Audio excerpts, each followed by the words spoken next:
from this space on, one of the things we're going to do is he's going to present different arenas, if you will, of how racism can be identified, how racism can be approached, and maybe most importantly, how we can determine what it is that we're going to do. How is it that we can allow our anti-racism to take form? And so I want you to ask in each arena, is this the one that I need to be involved in some way? Okay? And all of us need to be involved in all of them in some way, but you just can't do them all. You have to figure out where you're really going to put your time and effort so it becomes the best possible response. Okay? I love that he starts off with one of the typical ways that we order ourselves, and that is according to power. Yeah. And Pam and I were talking before you guys got here about how easy it is to allow power to help us to make the decisions of life. Right? How easy it is to use that to essentially tell you what to do because I have more power. And when you're in the position of power, it's really easy to ignore that. When you're not, and I think his story about that third grader trying to find a new school and having to look at his one black teacher in the whole school and saying, wait a second, what is up with this? Why is this the reality? And he wasn't even necessarily questioning that teacher or even the other teachers there. He was questioning the system that said, why is there not something different going on here? And that's the essential question of power, isn't it? Why is it that a certain thing is left alone, or why don't we move to change it? As white America, we sometimes, I'm coming to you, Leticia. As white America, we sometimes don't have to face that. Do you know why? Because we're in power. Because as a general rule, we have power in most situations we're in. Not in all situations, and not total power, but relative power. Yeah. For example, how many of you can count relatively easily many of the times when you were bullied in your life? Not that you can count them all, but you can identify most of the aggressors against you.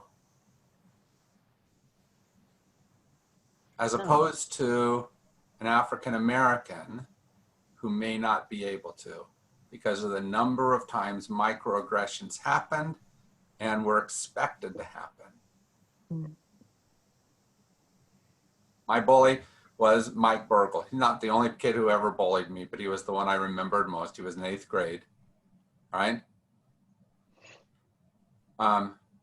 Just the fact that I can remember his name, easily remember his name, tells me that I didn't have to remember very many names that way.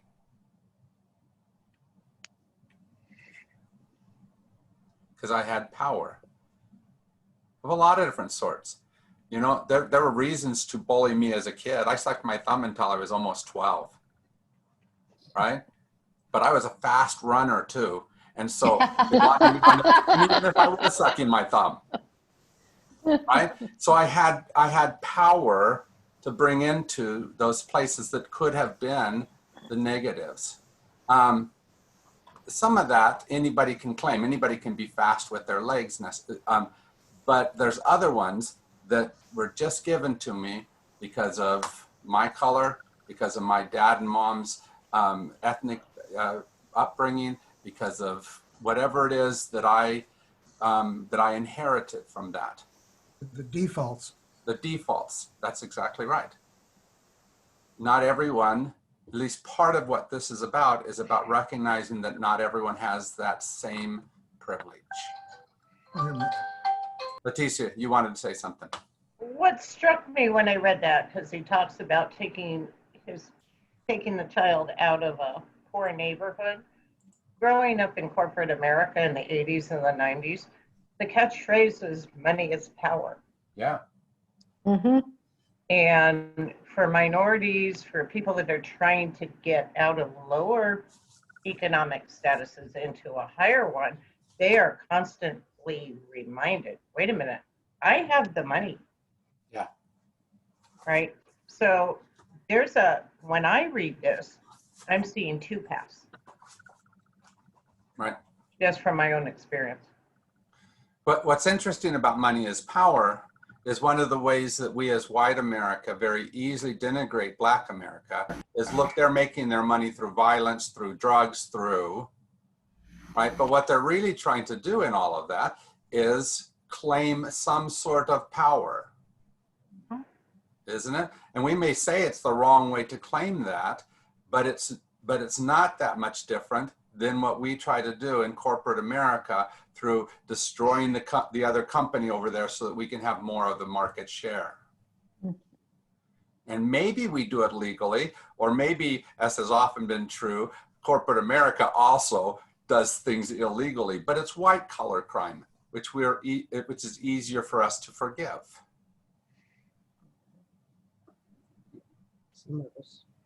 Some of us, that's right. I think that's why I identify with the effects of gentrification so much. Yeah. Because of that experience. Absolutely. As you should. So I want you to just think for a little bit about the power you have.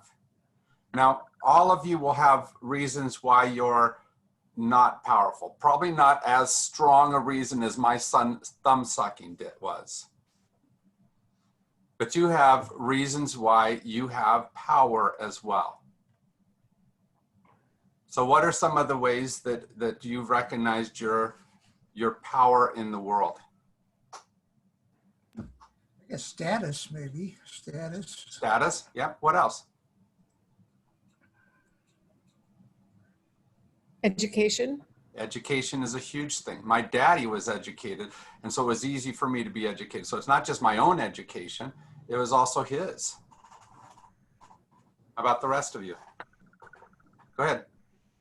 Mine is my education as well, but I can't tell you how many times I've been called an uppity spick. Yeah, absolutely. Financial situation, I think, somehow. Uh-huh.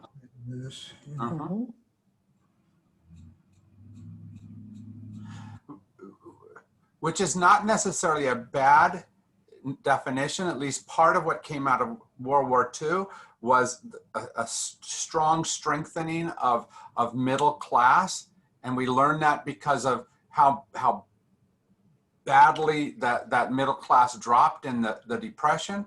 And so at least part of what we were trying to do in the late 40s and early 50s was to try to bring everybody up to an economic space. But we kind of did that for white America, not as well for colored America. Yeah. And if we'd done that truly 100%, we'd be better off than what we are right now in the racial issues.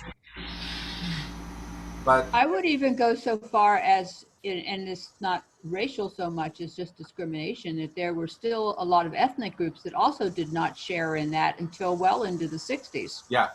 Yeah. The Irish and the Italians, Yep. and in New England, the French Canadians. Mm-hmm. Mm-hmm. This issue of tribalism is so powerful. You know, we have to really work to put it behind us or bury it, you know? Yeah, absolutely. Our group. But the thing that I found interesting in the first chapter that we read is that we've captured this tribalism, but that wasn't the natural thing. That even though there was slave trading prior to the Portuguese, it wasn't until they decided they could make a lot of money off of it that they started changing the way the slaves were looked upon.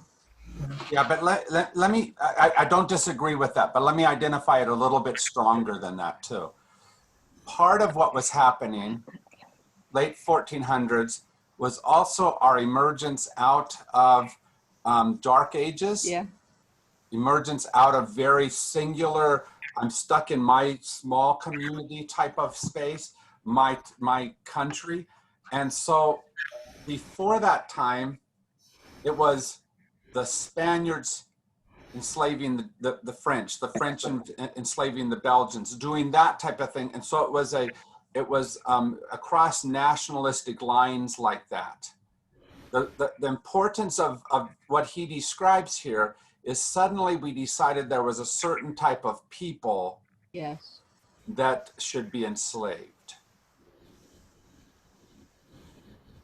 Not just our enemies across the border, but a different way to identify those slaves. And a justification that by identifying them as somehow lesser than the white people, that it justified their being able to capture them really and take them elsewhere. That's right.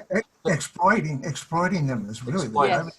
Because I want to be clear that we have, as far as I can figure out, since the dawn of time, chosen to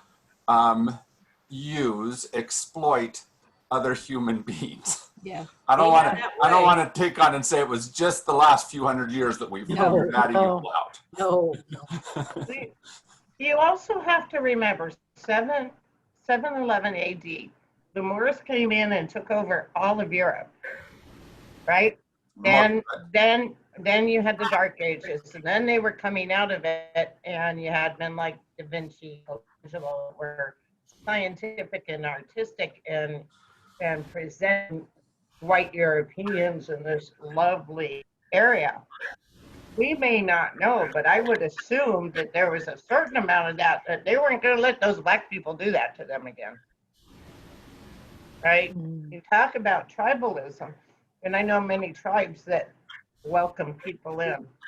White America's tribalism welcome anybody in. Yeah.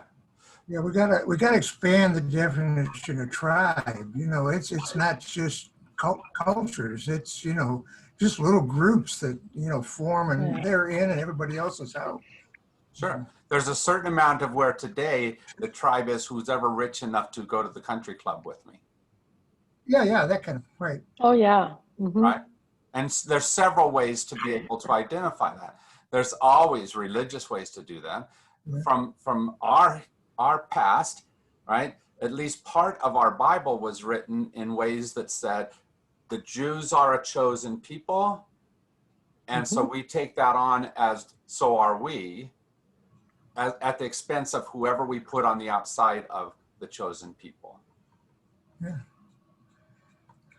I found it interesting how after the slave trade was started, that then the intellectual rationalizations, you know, Linnaeus and the nephew of the man who started, you know, Prince Henry, I guess it was, but just, it was looking at it backwards, you know, that it was, a rationale was created after the fact.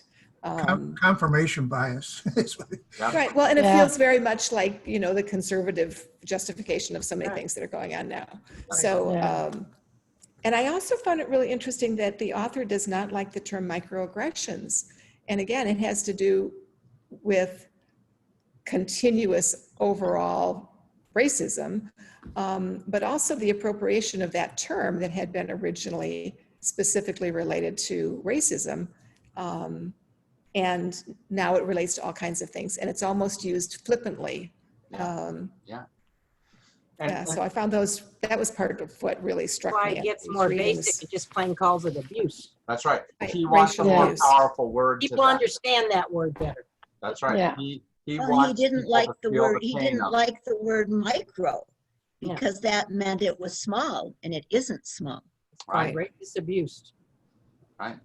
I think the term micro came up because it is so small, it's insidious that Yes. it can creep up on people. I think at least part of the issue is not whether it's a good term or a bad term.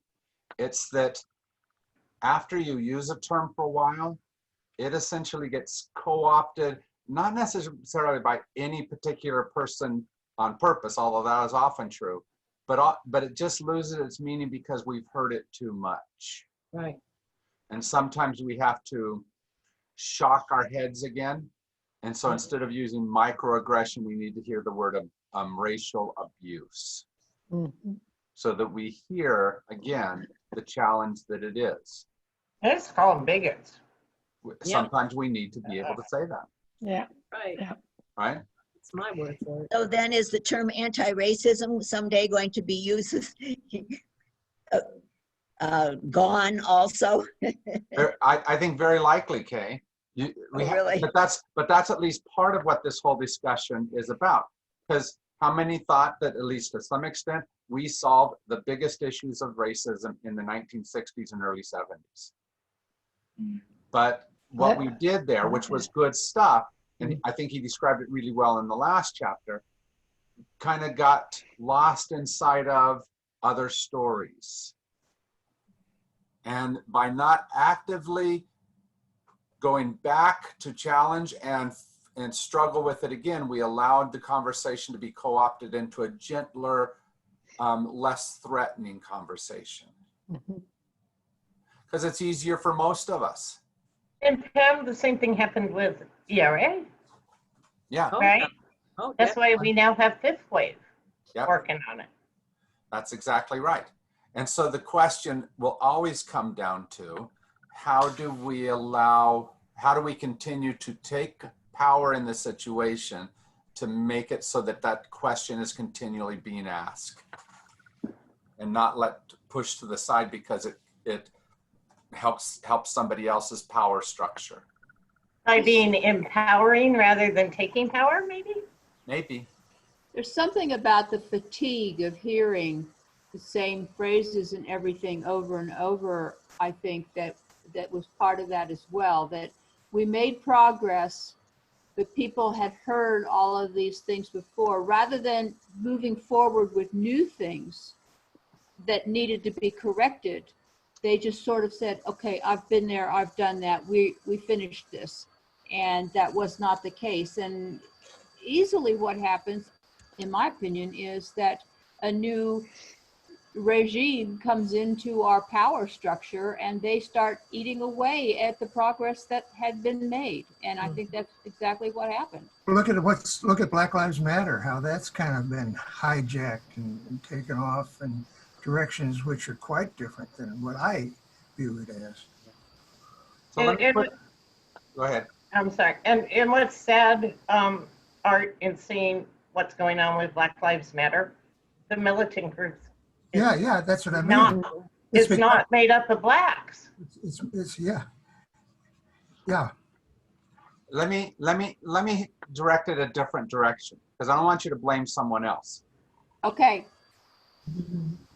Ourselves. We forget the weightiness of terms and matters and stuff unless we decide to carry it on our own backs. That's true. If that black man beside me is the one carrying the weight, sooner or later I forget that it's heavy. Right? When it is that I allow myself to easily become complacent in that, then I stop doing anything. That's because I have the power to not have to. That man beside me, whether he's a slave or whatever he is, he's the one who may not have a choice. Yeah. And do I choose to go and say, let me carry that weight? To me, there's kind of a broader issue here. It's that we need change. You know, your eyes move around because if they were fixed, you wouldn't see. So, you know, you acclimate very easily to things. Yes. And unless things are dynamic and changing, you don't observe them anymore. That's right. But That's why? true. But why is it that we're able to look around, though, Art? Not just because our eyes look that way, because we're not having to focus on something more specific. That's a privilege of power. Well, right now, the focus is because of some videos that were taken when you know, a murder a few months back, and so it's raised our awareness. That's right. So often in the past, those things have happened, and then they've died away, and our attention has died away. And you saw how quickly we went from everyone, and I don't mean just most of America, but all of America knowing how badly the George Floyd space was. That's not what we wanted as a definition. How quickly we went from that to how now we're doing a lot of questioning of, forgetting of, moving away from. Leticia. I ended up watching Mississippi Burning this week. Good. You This watched what? weekend. Mississippi Burning. Ah, okay. And I'm at least a good 12 years younger than a bunch of you. Okay. So I grew up on the back end of it, right? I was 7, 8, 9, 10 when the Civil Rights Act came in, voting, the extra work for the voting rights and the Vietnam War. My brother was in the Vietnam War. But I had My brother died in Vietnam. my brother was the last man out. Wow.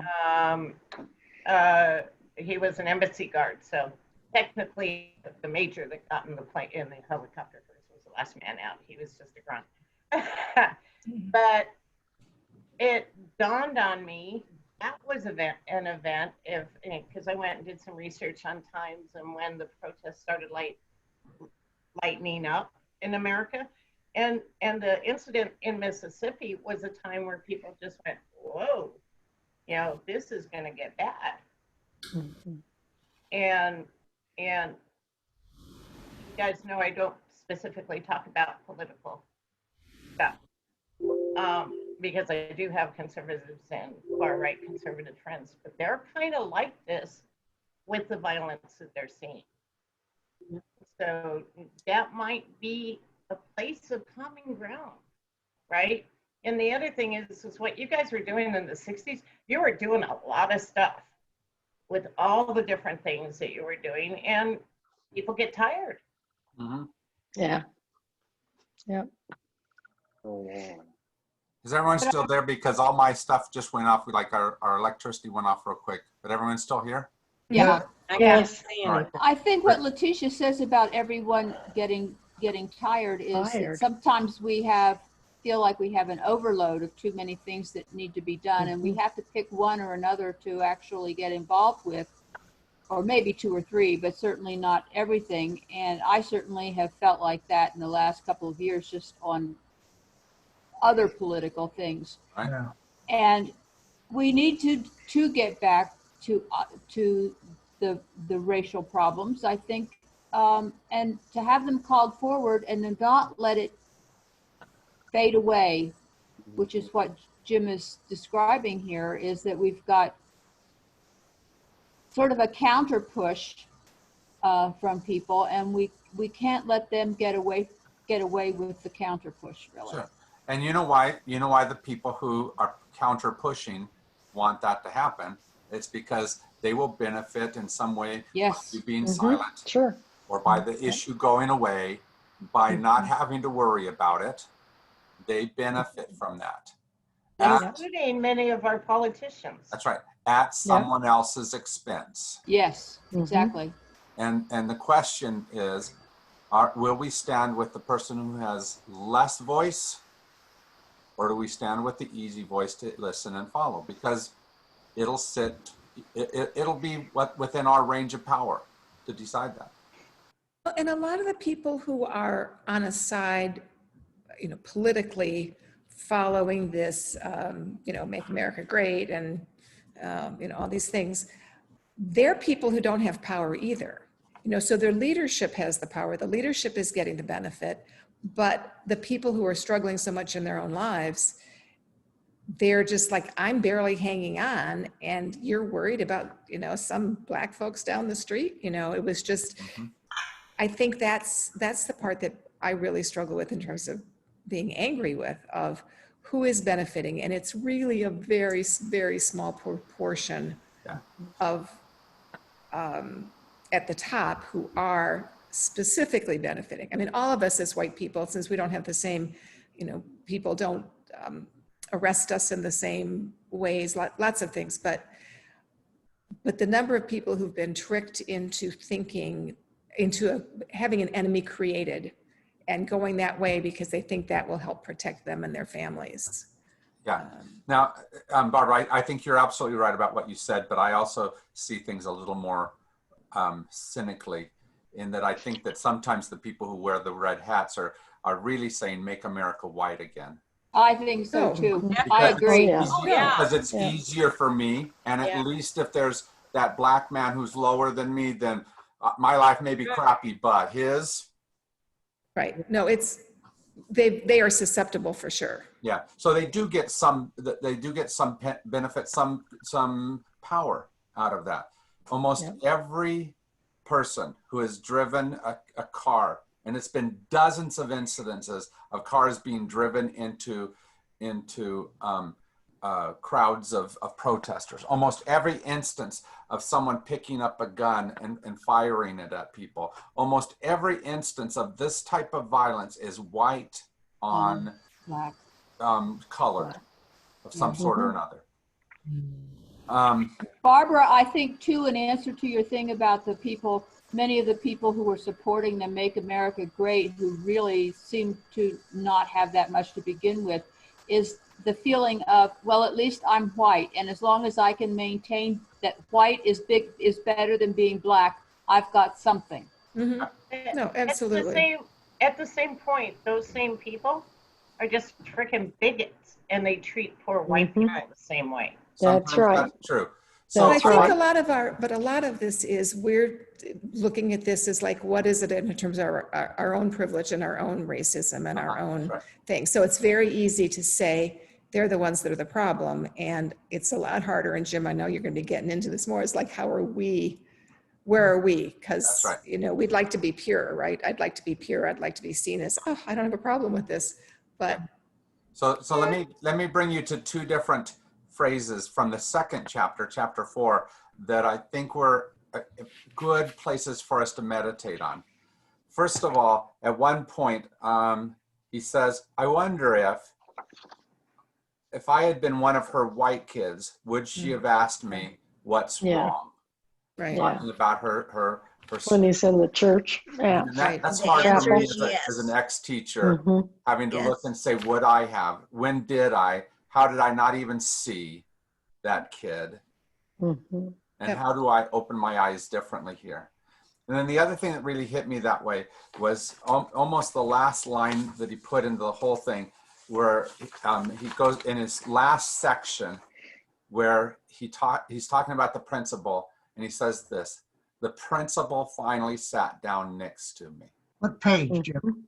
That was the last page of the chapter, 55. 55. Right? It's right in that. It's the first line of that last section. The principal finally sat down next to me. I Yeah. think about those two things, and they continue to haunt me. Where is it that I could have sat down and said, what's wrong? Mhm. And where is it that I could be next to somebody and just listen? Mhm. And not necessarily bring all of those, maybe even well-formed biases. Maybe they're truths that I'm bringing, but set those aside to be able to be in the space of that person. Right? Yeah. Because we don't know that white teacher, well, you know, there's no doubt that she was racist. We don't know if she was intentionally that, as much as culturally she learned all of that. We don't know if she would have been open to or not, but we do know that in that case, she chose not to listen to the person who might have helped her to begin to change. Mhm. Right? Right. And it was easy for her to see the white kid and ignore the black kid in her class. Where is it that we are the same? How is it that we support white Tucson at the expense of Hispanic Tucson?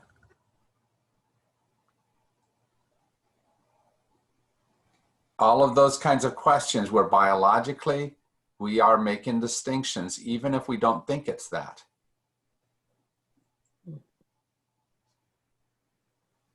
Wasn't it powerful to see his description of history as he said all the different ways that we continued to say something to back up our decision that certain people were less worthy than other people?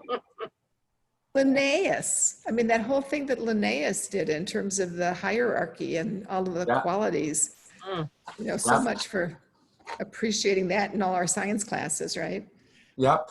And this after, you know, he made the very strong point that after this horrendous biologically driven massacre of Jews in Germany, where we repented of our sins essentially, and as a world chose to make better decisions, all of a sudden we are reversing those decisions. And we're stepping away from what we all knew in that moment was terrible. Yeah, I've always thought that our biggest problem is to try to get away from those environmental tendencies that we had that worked for us at one time, many, many thousands of years ago, as hunters-gatherers or whatever. But now we're in a completely different world, but we still, that DNA is still there. We're still carrying that around. And so all these things are just reflections of that, you know, a deep tendency to do this, and then we have to stop and say, wait a minute, that doesn't make sense now, you know. But Yeah. Can I go ahead? Go ahead. When I first started in art history, and it's a lot of world history you have to take, but with the art, you're looking at writings and all kinds of stuff, not just timelines. What really scared the bejeebus out of me about 30 years ago is when I started reading the tapes and the letters, but the tapes of the conferences Hitler would have and say, we don't need to figure out how to do this. We just have to look at America because they're doing it to the blacks already. Right. Yeah. And that information has been out there, and that hasn't scared us. Right. I never heard that before. Oh, yeah. Oh, yes. He's got a lot of his ideas for Mein Kampf from us. So let me give you another book, or at least the framework of another book that I think helps me to see a different model. David Brin wrote a book called The Uplift War. Here's the basic idea of it: is that sapient organizations, species, should uplift other species and help them to achieve sentience. Okay, now it's a science fiction novel, so and you can see that it's a war even in the midst of that thing. But I like the sense of, even if I saw that other group as a different species, as a lesser species, my job is not to leave them that space, but to uplift them to the space that I consider is right for me. And so in the book, dolphins are now a sentient species because humans helped them to become that. What's his last name? Brin, B-R-I-N. And there's some that say there already are, and we just figured it out.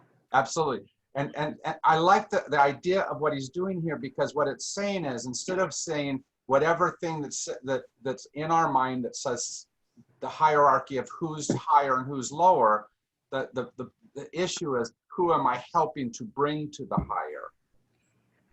One of the Who's things, deciding what's higher? That's And a good point, Virginia. sounds like, you know, Excellent. white man's burden, and it's really old, and what's good is white and middle class European, Northern Yeah. European culture. Sounds like a slippery road to me. I agree, but what I like about it is that somehow we have to get beyond on whose back do I get my privilege, and instead get to the point of, how do I see our job is to move all of us forward somewhere. Now you're one right. of the things, It may be my own right answer, but I don't want that to. I think. Yeah, what's forward and what's up, and I agree. that's a big deal. Yeah, I agree. Yeah. yeah. Okay, One of you were the trying to say things something. that I, Okay, go ahead. Sorry. Hey, Kay, go ahead. oh, okay. One of the things that came to my mind when you're talking about the different species in our world and how we elevate some. And I think part of it was looking at whites and blacks. But I also look at our country, and many, many people now have insurance, health insurance for their pets, for their dogs, for their cats, etc. We don't even have health insurance for all of our people. Yeah. And that is just where we've elevated pet species above humans. And No. that's really difficult for me. Yeah, I'm going to give you a little bit different thing. We didn't elevate pet species. We elevated white pets to a higher place than colored people. Yeah, because we'll take them down to Humane Society to put them to sleep if they're that bad. Does that make sense? Because my Fluffy is okay because he's my white pet, right? Even if he's black, you know, as opposed to that person in the ghetto that I don't really want to think of or see. It's who we identify as us.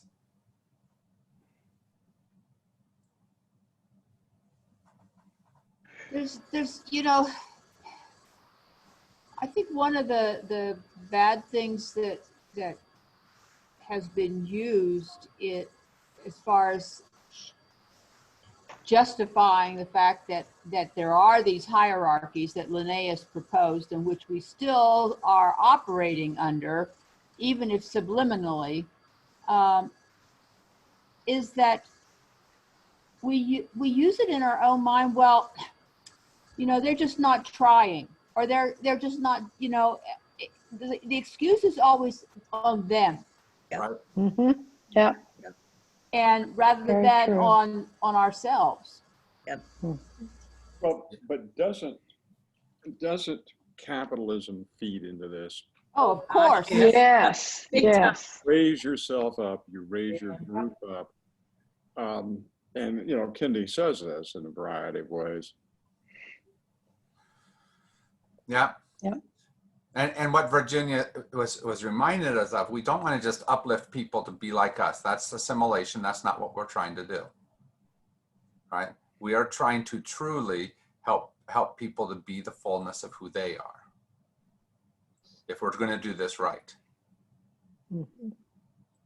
Right? Leticia. That's an idea with a lot of pitfalls in it. Did your group read Waking Up White? We haven't yet. You haven't yet. Yeah. Yeah.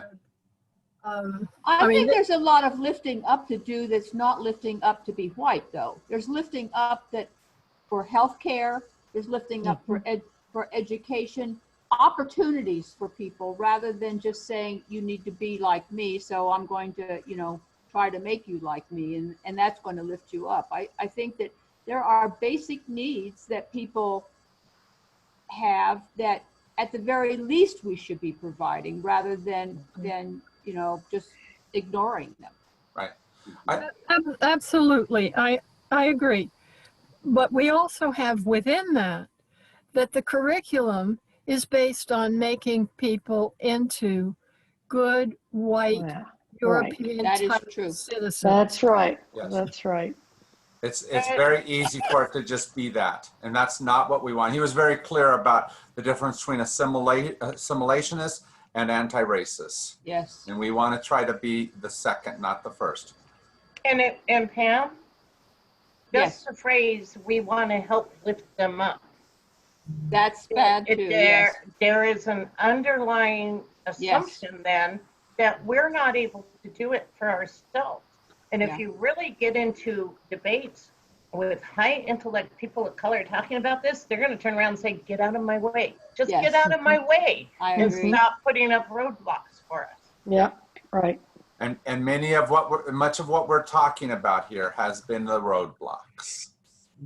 Have been the ways that we have stopped someone else from going forward. And to go back to Kay's point, here's the thing. Maybe having insurance for dogs is a good thing. But if I want it for my dog, I sure as hell need to want it for every other dog. Okay? But if I want to claim it as a privilege for me, that's right, and every other human. If I'm claiming the privilege for me, I need to make it so that that can be a privilege for everyone. Okay, the problem is that so often when we make that type of decision, it is me over you, me instead Or of my you. dog My over dog you. instead of. That's exactly right. That's what's so horrifying to me. It's my dog is over you, Yeah. not me. So our movie for the other class that I'm teaching on Wednesday and Wednesday morning and Thursday night is a movie called Beatrice at Dinner. Have you heard of that? What was Say that it slower. I'm just going to show it to you. Hold on. Didn't pick that up at all. Betty, tell me what he's saying. Beatrice. Beatrice dinner. at, right, or Beatrice, Beatrice Oh, dinner. sorry. The background's not helping me. Let me click out of my background. Oops. You clicked out. Clicked out completely, didn't I? So here it is. It's called Beatrice at Dinner. And it's about this woman right here, Selma Hayek, who is a massage therapist, a naturalized Mexican American, moved here from Mexico, and specifically about John Lithgow, who is a high-powered developer, right? And he is getting his privilege by not having to think about the people around him, by who he builds on top of, essentially. If we consider something to be right for us, we have to make it so that it can be right for someone else as well, or we shouldn't claim it. Doesn't mean that that other person has to have it, but if I think it should be mine by inheritance, by right, then it should be yours as well. You see how opposed to capitalism that is? Yeah, it's very opposed to that. We've been living in a world of corporatism for at least 30 years. We haven't seen capitalism in a long time. Yeah. Corporatism and consumerism, it's not what it was. And you guys, excuse me, I'm going to say what I am. I was raised, and I still firmly believe in Kennedy, FK conservatism. What? I'm really socially aware, but I don't like the government. About it. And I really think these kinds of conversations are really good, because we need to exercise the rights the way we have. We need to be a little bit more vocal about taking pennies away from these corporations. I'm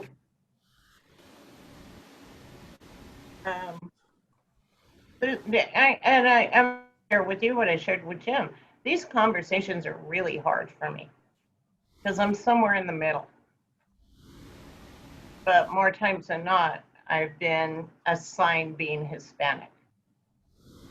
And I can't carry on conversations with a lot of people from either side of the aisle. Yeah. They all look at me the same way. Well, and the difficulty is this, Leticia. It shouldn't be that I get to assign what you are. Yeah. It should be that you get to claim who you are. And agree. Have that as honored as whatever I get to claim. Right? Yeah. I love that he very strongly said, I identify as Black, and this is why. And he's shown us some of the stories of why that is an important identification for him. The tough part is that we have to, in every single case, try to hear that. And biologically, when we look at someone, what's the easiest thing to do? See color of skin, see gender, see the most readily seen parts of us.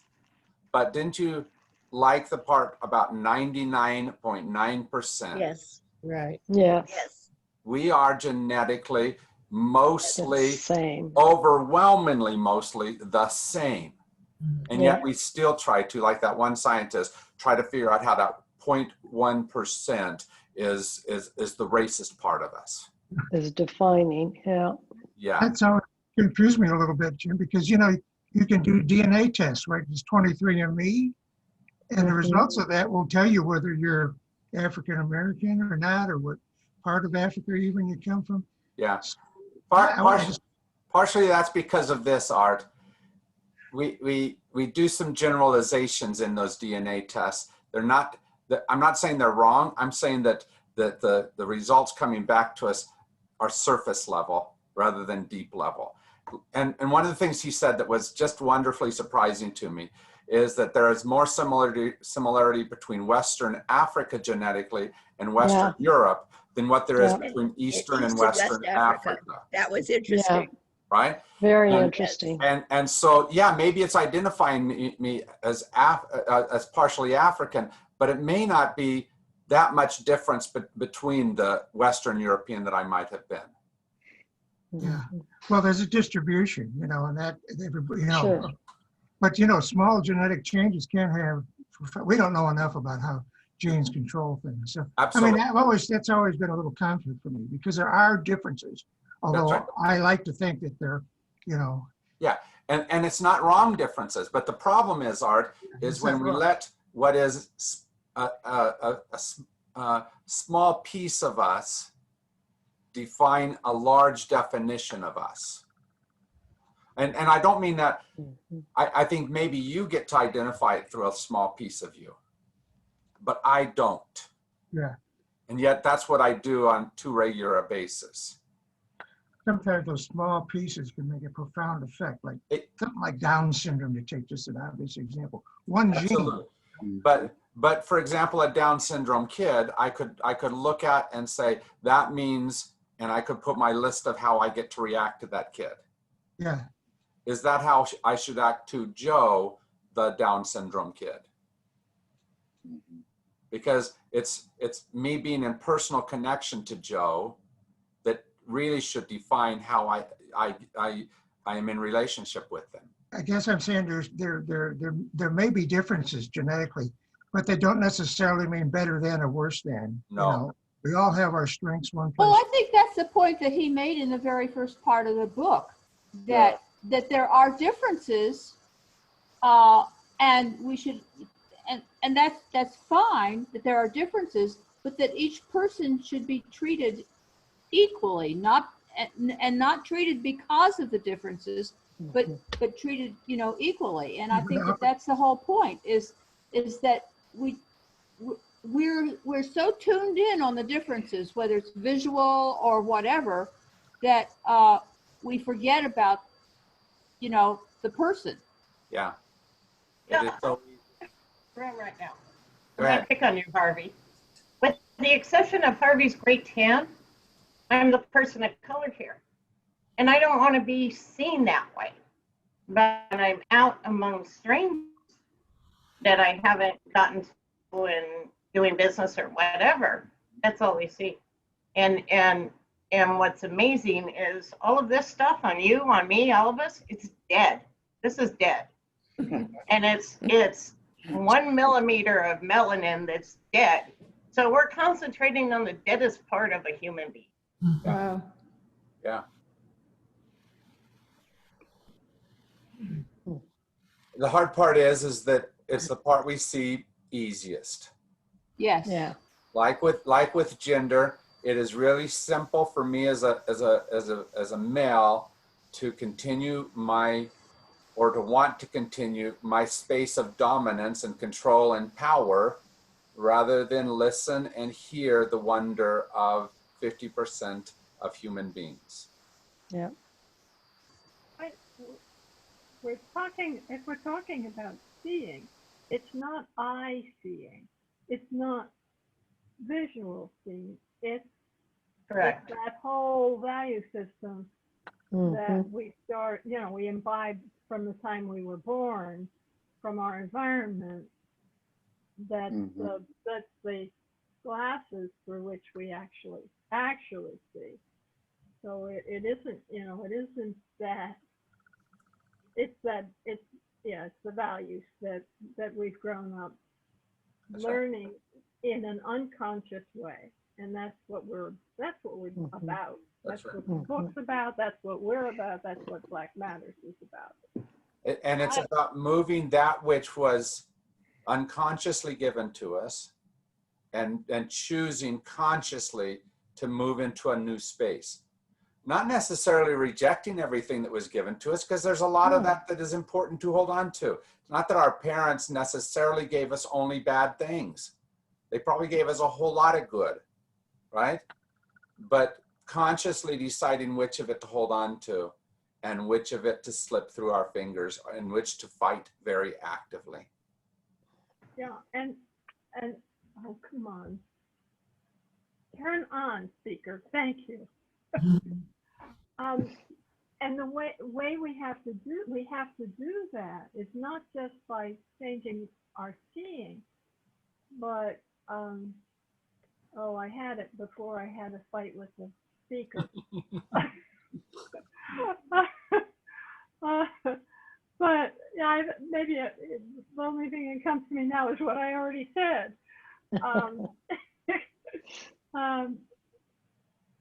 Anyway, I lost it in fighting. Collect your thoughts and then come back to us. Yeah, Because we are liking your thoughts today. Thank you. yeah. Can I toot my own horn for a minute? Yes? I got a call on Saturday. My oldest daughter is out of Knoxville, Tennessee. All my daughter's last name was Trog, T-R-O-G. If you don't like the family, they call him Trog, as in troglodyte, same spelling. My son's last name is Dodge. All right. So they got to grow up with privilege, right? They had two different fathers. The three girls had one, and the son had a different father. But I would observe that they were teaching children to use that privilege. So I exposed them to so many different ethnic groups, religions, everything. And on Saturday, she called me. She's got a 5-year-old and a 7-year-old, and with all this stuff. And she's going through the same classes we've been going through, Jim, because she works for a college. She just started on this book as well. And she said, Mom, I don't know how you did it. And I said, what? And she goes, I realized you had to raise us very deliberately. Who I chose for their karate instructors, their music instructors, their sports instructors, everything. It was a mixed bag. And I picked organizations that actually had a very fraternal kind of setup. So a lot of dinners and that kind of thing. I was really impressed to have this 40-year-old who's been trying to figure out the whole racism thing herself in the middle of the South after growing up here, to call me just to tell me that. Yeah, that's good. It's one of the realities of life that the older your children get, the smarter you get. Oh, that's Yeah. true. I've heard that too. Yeah. That's true. But she was kind of proud of herself too, because she was having problems. They started that school I told you about. She was having problems with one of the parents that took all the questions of racism from white fragility and turned them into interview questions for the teachers, but they were very accusatory and what are you going to do? An assumption that everybody walking in was racist to an extreme. So she reached out to associates in the college and the universities that she's known for a while. And she said, I was really proud, as one of her good friends is the dean of cultural studies in Nashville. Nice. And she said, Erin, but you're one of the good white girls. So I'm really proud of my kids. Yeah, Not so much that they listened, but they really took it to heart and they grabbed hold of it. they got it. Yeah. So the challenge, of course, is what is this an arena you're going to work in? Do you fight the issues of power? when it comes to racism? Is that where your anti-racism is going to be involved? Do you work in the areas of biology and struggle to overcome the ways we've defined each other by certain characteristics, surface characteristics? Is this your space of anti-racism?